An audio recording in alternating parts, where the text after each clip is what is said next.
So hello and welcome back to the Unforced Error. We're coming to you on the Monday, so we're about halfway through the fourth round, and half of our quarterfinals have already been set up. So we're just going to have a quick check-in. Last time I checked in, we were kind of midway through the second round, so we're going to check in on the runners and riders still left, and catch up to speed and preview what's to come. So we'll start with the men's side. I suppose the main contenders are still in control. Novak Djokovic has been through mostly unscathed, but did have a five setter against Jerry in the third round.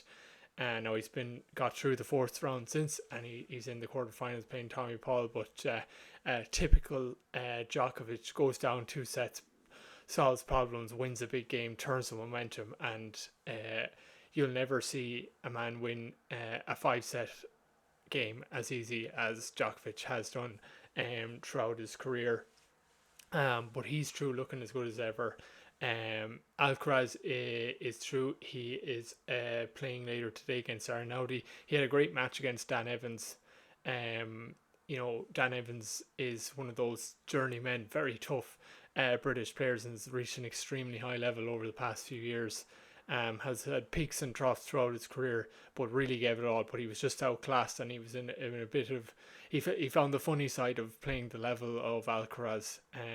Alcaraz started off really well and kind of burst out of the gates. Then it kind of plateaued a bit, but then found it when he needed it near the end. And again, amazing physicality, amazing shots, lobs, movement, and you would have to feel sorry for Dan Evans because he probably deserves to go further than the third round, but such as Grand Slam tennis and the draws that you can get. The other big story, we've got three Americans already out of the four in the quarterfinals already. We've got three Americans, ones we've talked about before. Ben Shelton beat another American, Tommy Paul, to even get in to the quarterfinals, which is more impressive. They both have a great last 12 months, and Ben Shelton has really come of age this year. Not that he wasn't great last year, but he's hitting huge serves, one of the biggest serves of the tournament, to beat Tommy Paul. I think it was in four sets. It was a great game. They're very great good friends. He's great entertainment to watch as well, and has got a very very good game. He's talking about coming up to the net more. That's something he's trying to do that a bit more. But his ground strokes are amazing, and as I said, a huge serve. But he's just putting emphasis on the kind of serve and volley and trying to work your way into coming into the net, more to try and finish off points a little bit quicker. So he plays Francis Tiafoe, who's come in largely unscathed but always puts on a show, and it's great for the Americans, the home crowd, to have a lot of momentum behind them. I think it's the first time three Americans are in the quarterfinals in a long time. And Taylor Fritz, who beat Dominic Stricker, who's had a great tournament, another young guy. He beat Tsitsipas earlier in the tournament. It looks like a great player. A lot of future ahead of him. Is interesting, very naturally strong, and has had a lot of tennis under the legs, and still give Taylor Fritz, who's relatively fresh, a great game in very humid conditions. Taylor Fritz has a fire in his eyes, really motivated, and as I said, he knocked out the first round last year and has run through this year in fairly comfortable. Great game, another great guy to watch. Big kind of a snap of a serve, and he's going to have his work cut out against him as he plays Novak Djokovic now in the next round. So he will need the game of his life. I do think he can push him.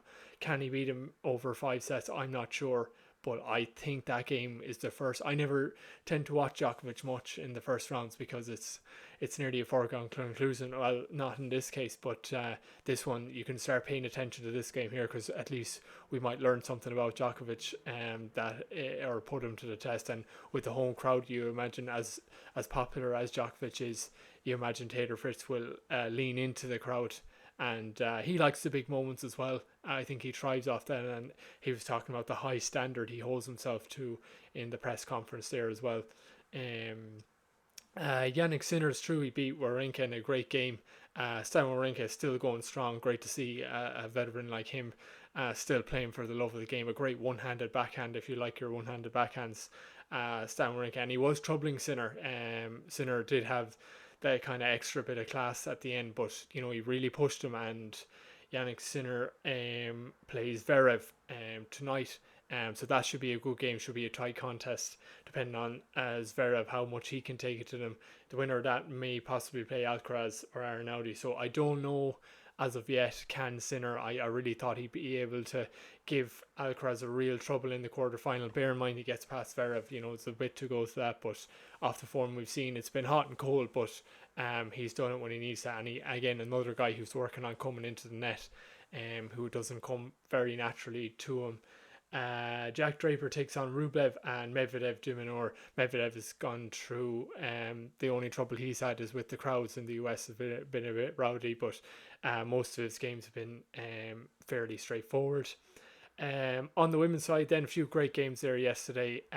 Coco Gauff, probably the American favourite with Jessica Pegula. The Americans are still true on this side as well. Has really grown into the tournament. She's had a lot of three setters, but she beat a very, very high standard Caroline Wozniacki last night, and she was put under pressure, and it did feel in a few moments there was a lot of tension. There was a bit of back and forth with her coach, and it did seem like the energy had dropped out of her a bit, but after the second set she went in, took a bathroom break, retook, and came out with a great game plan. Hats off to Caroline Wozniacki coming after a couple of years out the game and reached such a high standard. But Coco Gauff is playing really, really well. Her backhand is still, her cross-court backhand is absolutely deadly. But her forehand has improved so much as well, as has her tennis IQ. Not that it was ever low before, but she really seems in control. She really seems, just has a walk about her now. And so it's going to be interesting to see how far she can go. But she will play Ostapenko in the quarterfinals as a shock, because Ostapenko beat Iga Swiatek last night in 3 sets. Ostapenko's beaten her many times before. I think she's beaten her 4 times now, and is the only person to do that, I believe. Ostapenko is another box office woman to watch. Has great timing, great ground strokes, not intimidated by anyone, plays at a fast pace, and so a big shock there in the women's side last night, and that means the number 1 spot has turned to Aryna Sabalenka, which has been a lifelong dream for her. Now, I don't know how much pride she'll take in this at this moment, as she still has games to play and stuff like that, but that's a huge shift in the women's game, a change in number 1 halfway through the tournament. I don't think many people were expecting that, but Ostapenko Gauff, another box office game. So if you are staying up late, it would probably be worth it for that. Kristea has had a great tournament. We probably haven't talked a lot about her before. She beat Bencic, and she'll play Mukova. So she beat Wang in her game, and Kristea has a great game, has really come on this year, has gathered a lot of momentum the past few weeks, and has an amazing game. Not someone who's always stands out, but is late in her career and has a really, really great head in her. And a really interesting press conference was talking about, she was asked about what this means to her, or how she's come to this point in her career to get here, and how she feels about it. And she was saying she was glad that all her hard work has paid off, because in the past a lot of tennis players are frustrated by all the practice they do and probably don't get the rewards. And said something really interesting about, sometimes in life, in sport, you work really hard and you don't necessarily get the rewards. Life's not fair. And I was just really impressed by that, really struck by that. Sometimes you're just talking about tennis, but there's a bigger philosophy going on. So I think that's going to be a great game. Mukova, we've talked about her. She's had a great French Open this year. Nothing stand out in her game, but she's great at absolutely everything, and very, very consistent this year as well. So I think that will actually be one of the ones I'll pencil in to reschedule the day around, rather than some of the more obvious ones, obviously. So tonight, or a few days ago, Pegula beats Svitolina. Ons beat Vucevic. Ons still struggling with a bit of sickness, I think, but I think she's turned the curve and she has done well to get through it. Sabalenka has come through relatively unscathed, which is probably unusual for her. And as I said, number 1 now, if she can kick on from that. and Madison Keys beat Samsonova in a lot easier than a lot of people would have thought. Then coming up tonight, you got Kasatkina versus Sabalenka, which will be a first tough test for Sabalenka. Those guys know each other really well, and will both bring their best game. They've played a few tournaments this year, and for different reasons, the game is either on late at night or there's disruptions. So hopefully they get a good run in it. Stearns plays Vondrousova, Jabeur plays Zhang, and Madison Keys versus Jessica Pegula, another All-American affair, to decide the last of the quarterfinals. So that's it.